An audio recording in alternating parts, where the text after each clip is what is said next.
everyone, this is Amanda and I'm here at the South Carolina Botanical Gardens. Today I'll be sharing with you how these gardens have been a place of relaxation and healing for me throughout my college years. In my freshman year of college, I found myself on my laptop for hours and hours a day, just studying and staring at a screen. On top of that, all of the coursework was really confusing and overwhelming, and I'd find myself just being anxious and stressed out. I had heard about the Botanical Gardens and I knew that they were close to where I lived, so I decided to go one day. And when I came, I was amazed at the beautiful scenery and all of the different plants and all the different paths you could take. That's one thing I love about it here, is that when you enter, you are given so many options for where to go. So you can take one of the many paths, and as you work your way towards the back of the gardens, you're met with gravel trails and you can wander even further. So from then on, and over the past 4 or 5 years, I come to these gardens whenever I feel anxious or stressed, or I just need to get away. So now I'll go into each of the 4 environments that make these gardens a healing place. We'll start with the natural environment. Throughout the grounds, there are several curated gardens, such as the Celtic Garden, the Hosta Garden, and the Desert Garden, as well as designated habitat areas, including the Carolina Bay and the Piedmont Prairie, and the area for carnivorous plants. As you walk through these gardens and habitats, you will see signs that display information about the plants you're looking at. Some of my favorite plants in the garden are the Japanese maple, the summer snowflakes, camellia trees, and magnolia trees. I guarantee you will see so many flowers, trees, and shrubs here that you have never seen before. These unique and visually pleasing plants provide us visitors something beautiful to look at. This molds our experience to be inspiring and relaxing. Additionally, being immersed in and surrounded by nature makes us feel isolated, but in a good way. This sense of remoteness and separation from daily life helps us to let go of tension and feel at peace.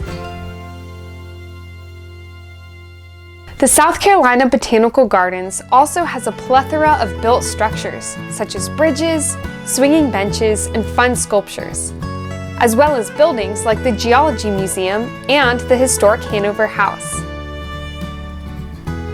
Many of the structures in the gardens are made of stone or wood, natural materials that blend into their surroundings and are visually cohesive.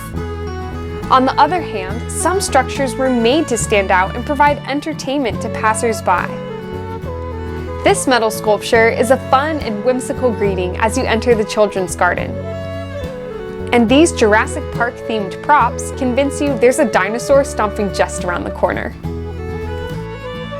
So you can see that some of the garden's built structures are sturdy and secure, providing a reliable place to rest, while others have the purpose of engaging your creative mind.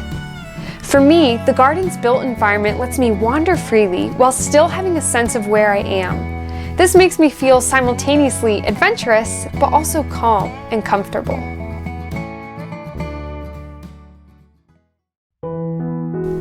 The third environment is the symbolic environment.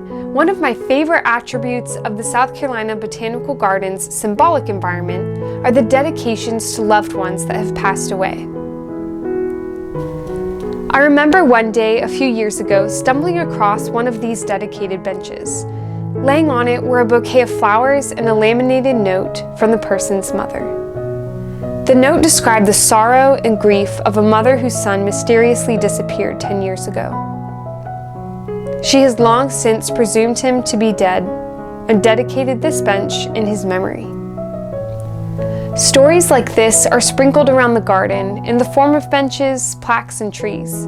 These physical objects are symbols of those who no longer have a physical presence on earth.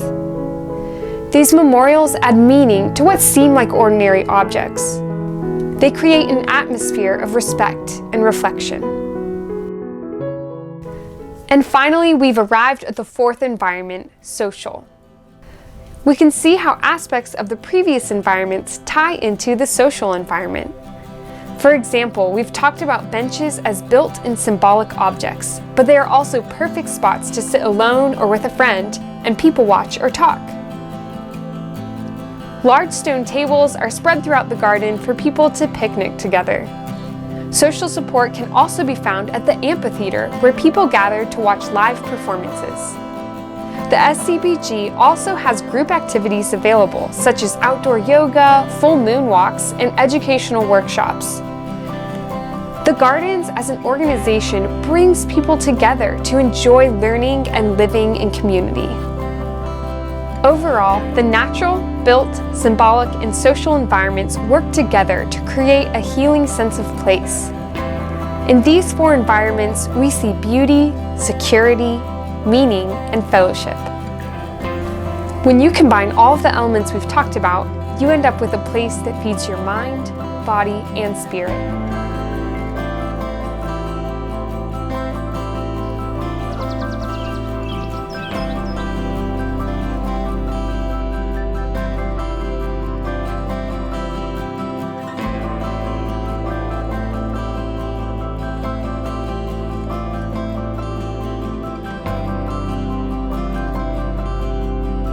Don't those look like animal tracks? Yeah. And this one?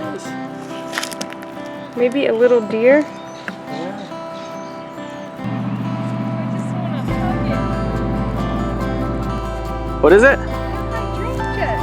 They're so pretty. Yeah? Yeah.